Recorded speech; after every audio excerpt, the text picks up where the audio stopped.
తెలంగాణ రాకముందు ఒక 10-11 సంవత్సరాల క్రితం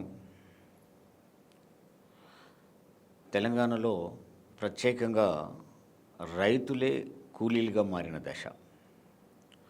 ఆ రోజులలో నీటి సౌకర్యం లేక, పెట్టుబడి లేక, ఎకరం 2 ఎకరాలు ఉన్న రైతులు పడరాని బాధలు పడేవాళ్ళు. కరెంటు ఉండేది కాదు. సుమారు 18 నుంచి 20 లక్షల కరెంటు మోటార్లు ఒక తెలంగాణ బెల్ట్లోనే ఉండేటి ఆ రోజుల్లో. మోటార్తో నీళ్లు పెట్టి వ్యవసాయం చేయలేక, ఎకరం 2 ఎకరాలు పండించుకోలేక, తన పొలాన్నే తను కౌలుకిచ్చి తన పొలంలోనే కూలీగా మారిన దుస్థితిని ఆ రోజుల్లో చూసాం మనం. తర్వాత రైతులు వాళ్ళు వ్యవసాయం చేసుకోలేక, వ్యవసాయంలో పెట్టుబడి ఎంటర్ అయిన తర్వాత వ్యవసాయ పెట్టుబడిదారులకు భూములు అప్పజెప్పి కౌలుకిచ్చి తాము పట్టణాలకు వెళ్ళిన పరిస్థితి మనం చూసినాం. పట్టణీకరణ బాగా పెరిగింది. ఉండటానికి ఇల్లు లేక, రోడ్డు ఎమ్మటేసుకుంటే పోలీసులు ఆగడాలు తట్టుకోలేక పడరాని బాధలు పడ్డారు ఆ రోజు.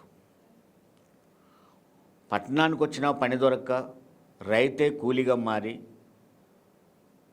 కూలీ అడ్డలలోకి పోయి పొద్దున్నే సర్ది కట్టుకొని అక్కడ కూర్చొని ఎవరన్నా ఒకరు వస్తే నన్ను కూలీకి పిలవపోతారా అని చెప్పి ఆ పరిస్థితిని కూడా ఆ రోజుల్లో చూసాం మనం.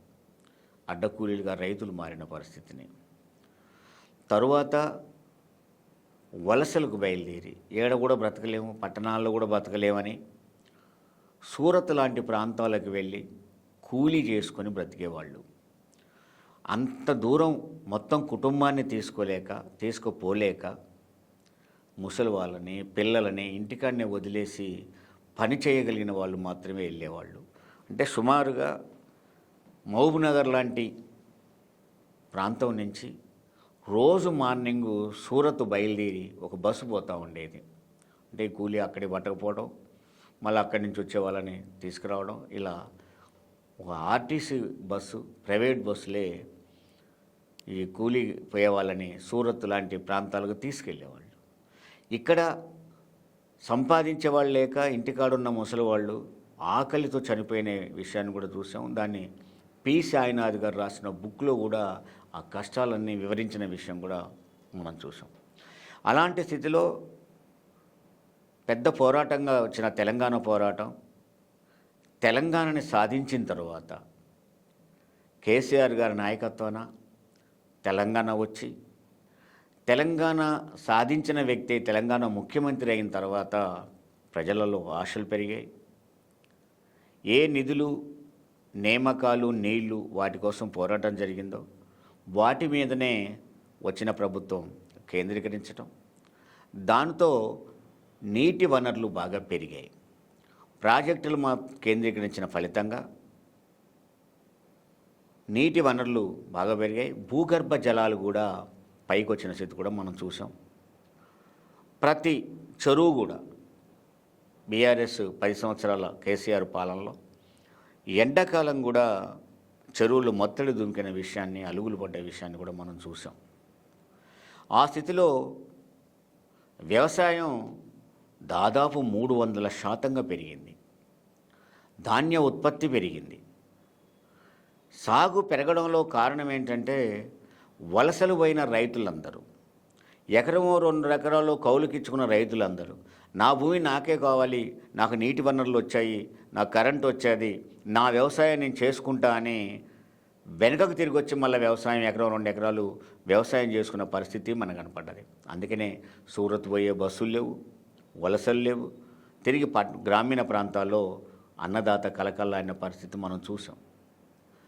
దానితో పండిన పంటను కొనుగోలు చేయడంలో కానివ్వండి, పంటకు పెట్టుబడి కూడా ఇవ్వడంలో రైతు బంధు పేరిట ప్రభుత్వం సహకరించడం, దాంతో పెట్టుబడి ఎంతో కొంత దొరకడం, నీటి వనరులు ఉండడం, విద్యుత్ 24 అవర్స్ ఉండడం, రైతు ఒక వెసులుబాటు వచ్చింది.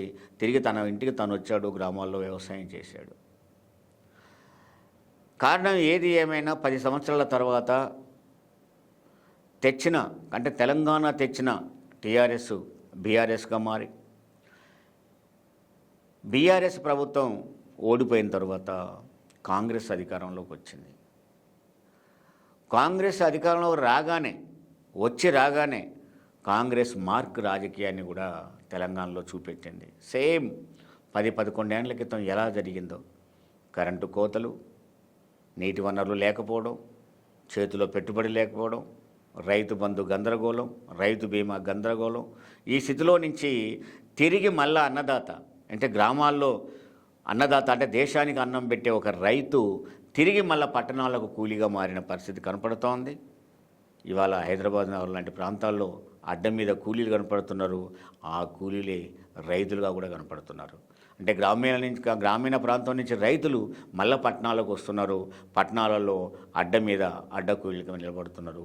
ఇది ఒక రకమైన తిరిగి మళ్ళా పాత పరిణామం మనకు అవతరించిందని చెప్పుకోవాలి.